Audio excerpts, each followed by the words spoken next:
So we're in the final push for the mock-up assembly on this truck before it goes to paint. Let's take a look at how we got here and a few of the things we had to do.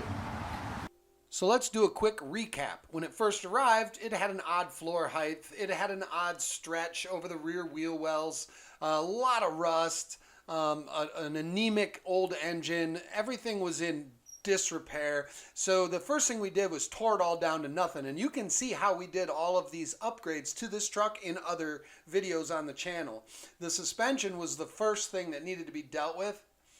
It had shackles and brackets that were just broken, and we ditched all of that and started upgrading it with 2004 Super Duty suspension. And we went and replaced everything. I had the cab sandblasted, cut out all of the double flooring, and started patching and trying to save this truck. We needed a donor vehicle. We got that from the mountains of Tennessee, brought it in, started taking off anything that we could use and save, so that we could do a compilation of parts using the best from both vehicles.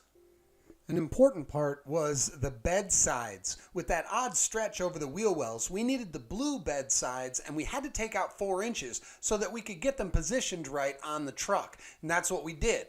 With the ride height set, I then began to rebuild the floor. I wanted to give more leg room, more headroom, and an overall roomier feel to the cab, and that was what we were able to accomplish. We got in a new tilt steering column and found our Gen 3 Coyote.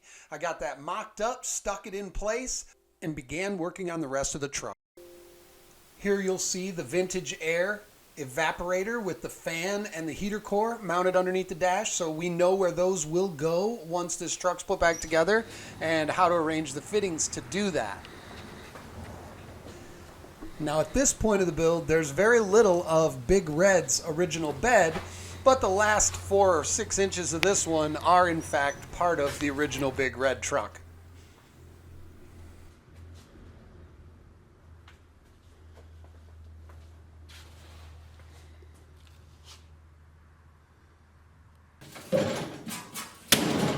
A lot of sand in there. Remember, I took 4 inches or so out of this. This used to be longer. Same with the bed. And then we had some parts sandblasted, and every time you do that, you realize that there are pieces, that are exposed. The filler comes out, and you find out how bad they really are. And honestly, I think this is the worst of it. There's a corner tab here, piece here, and another one here. We'll get to that. I'm just going to cut those out and weld patches on them. It slides underneath the fender anyway, so the top lip of the fender will cover most of that. This isn't a 100-point build. This is a build that's supposed to be reliable, fun, cool to look at. The real excitement comes from the driver's seat, and that's really what it's all about. Throw in a bunch of tools or a bunch of toys and mash the pedal on down the road and just enjoy it. That's what this is for. This is never going to be a mint show truck, and everything is built to a standard. You see those TV shows where those people build those things that are just outrageous and utter perfection, and that's years and a team of people. To be able to take a truck from literally going to the scrapyard and pulling it apart and making it presentable, kind of like the white duster on Roadkill, or they save this stuff, and that's what I'm doing. I'm saving it.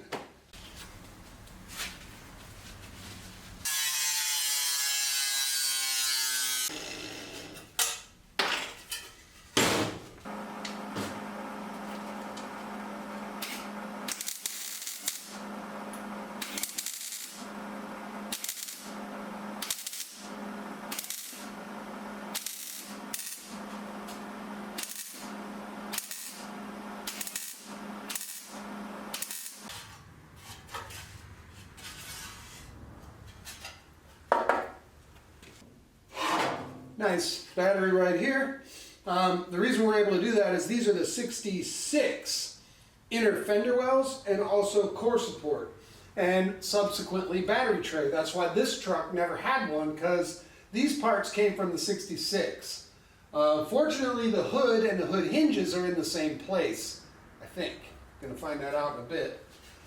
But what isn't going to work, and that's why I'm test fitting it now, is these inner fenders in this shape are not going to clear the hinges. The hinges mount here and here, and they hang in about this space.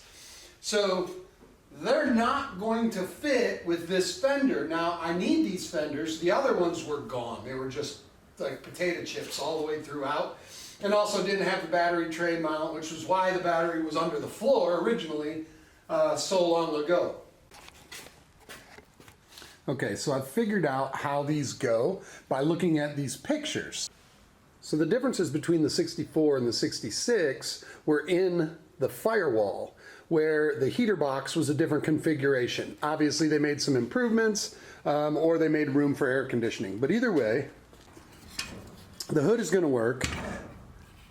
These inner fenders are gonna work. I just have to build mounting tabs for them, and they clear the hinges and the hinges fit. And I got to all that by looking at the images. So the main issue now, when you got this positioned right with the fender, will be the clearance here. There's a exhaust manifold that's going right in there. That's gotta be cut out. So what we usually do is we come in here and we'll take and cut this out because it's gonna occupy this space. And as you can see, you've got AC components there. There's gonna be exhaust going down through there. So I'm gonna open this up, and then for a splash guard, we can just use this real thick rubber stuff that you buy and put in there like a splash guard afterwards. But so at least we have a handle on how those are gonna go, and I can begin to repair them and mount them. So if you come over here, take a look at this one. I'm glad I did not spend any time repairing that old mess, because this gearbox is different than the truck we got these from. So what I'm going to do is clearance all of this so that this hangs where it's supposed to, and then I can duplicate the mounting tab that I'm going to do over there. I'm going to do the same thing over here. But we've got to make some room. So I've clearanced the inner fenders and done a mock-up assembly. I figured it was more fun to do this than it was to patch steel all day. But as you can see, I still have plenty of steel to patch. I also have to make some brackets for these inner fender wells because, as I said, the firewall itself has a different shape year to year. So we do have a little bit of work to do on these spots, but I'll just panel replace them. But overall, it's coming together. It's starting to look like a truck.